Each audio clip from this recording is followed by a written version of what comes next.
Tonight, CBS47 Investigates. A Clovis gym owner almost lost everything after allegations of an improper relationship with a student athlete. The only evidence against him, screenshots of text messages that were found to be fabricated. The only way to escape the nightmare was to convince a jury they were a digital fake. CBS47 investigative reporter Kara Rucker joins us live with a special report. Kara. Yeah, that's right, Catherine. This is the type of story that can be scary to hear because it can really happen to anyone. These applications that create fake messaging threads can be downloaded on your phone and used to make it look like you're talking to your favorite celebrity. But it can also be used to make it look like you're committing a crime. Going all the way back through, get a good shoulder stretch. This is Richard Alonzo, owner of Nemesis Sports Academy. Stretch it out. An athletic trainer, a husband, and a father who almost became a registered sex offender. I thought it was unfair. To have that being associated with me was, I think, hard to take in because I'm far from that. Alonzo was accused of having an improper relationship with one of his athletes. I knew what I did and didn't do. So in the aspect of, did I do what they're alleging? No, I wasn't worried about that. The truth was going to come out. And the truth would come out in the courtroom. His attorney went to work proving the evidence was fake. The evidence in the case were screenshots. So someone had created messages and taken photos on their phone, and those photos were the only evidence. Before going to court, the messages brought into evidence were private messages on Instagram. Instantly knew they were fake, but the real question was how. Alonzo's work phone and cell phone were subpoenaed. Thousands of pages were produced. But no incriminating correspondence was found. I had no idea you could fabricate Instagram messages. But a simple Google search turned out to be an eye-opener. There's approximately 10 to 15 apps that you can download to make fake messages. That same thread that was being used against me, we created that same thread 2 or 3 times in 2 minutes, same exact one.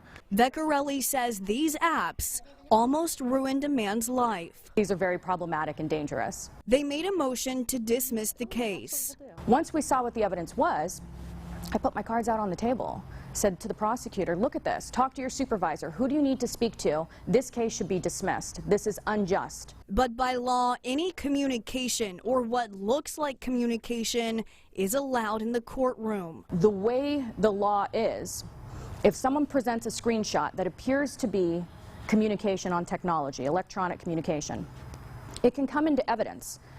It's for the jury to decide whether or not they believe it. Alonzo would still have his day in court.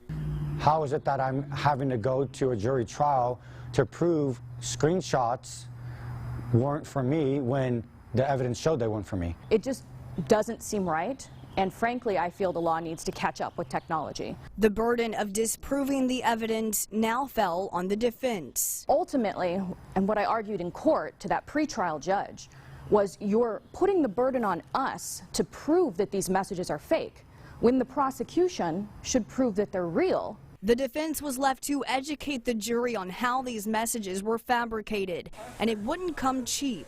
Alonzo paid thousands of dollars to hire a private investigator to testify. The reality is, what if he couldn't have afforded an expert? Who would have educated the jury? Would he have been convicted for a crime he never committed? Good, 5 more seconds. Ultimately, Richard Alonzo cleared his name. And good, going to 15 kettlebell swings, keep the back straight. Winning at trial, but still losing in the process. He lost time with his family. He lost gym partnerships with local school districts. And gym members left amid the allegations, all stemming from a digital lie.